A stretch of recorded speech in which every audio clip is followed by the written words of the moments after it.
Yeah, Jerry, obviously we're talking about a federal agency in ICE, but some House Democrats say they'd like to see more scrutiny over how that agency is operating here.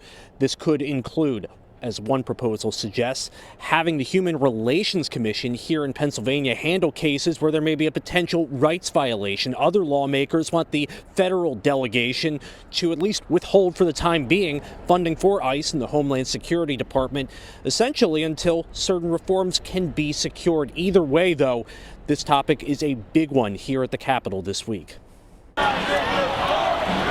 As public scrutiny intensifies over recent events in Minnesota, some House Democrats say they're concerned about expanded ICE operations in Pennsylvania. I think about my mother, I think about my neighbors, right? People who speak English with accents, people who are my skin tone and my complexion, because people are being racially profiled. So I'm very concerned. My community is in fear. Governor Josh Shapiro has said he'll work with cities like Philadelphia and Lancaster to prepare for expanded ICE deployments if they happen.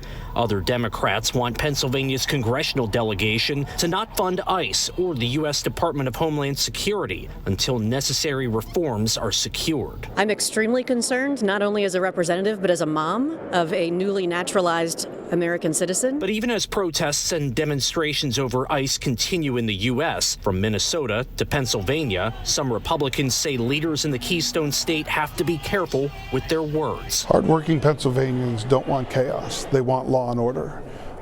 Respecting our law enforcement, supporting them at every level, I think is very important. And we need to be very careful as elected officials when we talk about not supporting our law enforcement. House Republican leader Jesse Topper's comments come as a number of officials in the Philadelphia area, for instance, have issued critical statements about ICE and how they are operating, especially in light of the killings of Renee Good and Alex Preddy. Again, as you heard, Governor Josh Shapiro says if ICE does have expanded enforcement in a place like Philadelphia, or as he has mentioned specifically Lancaster, he said his administration plans to work with local leadership to try and handle those situations as best they legally can. Here in Harrisburg, Tom Lehman, News 8.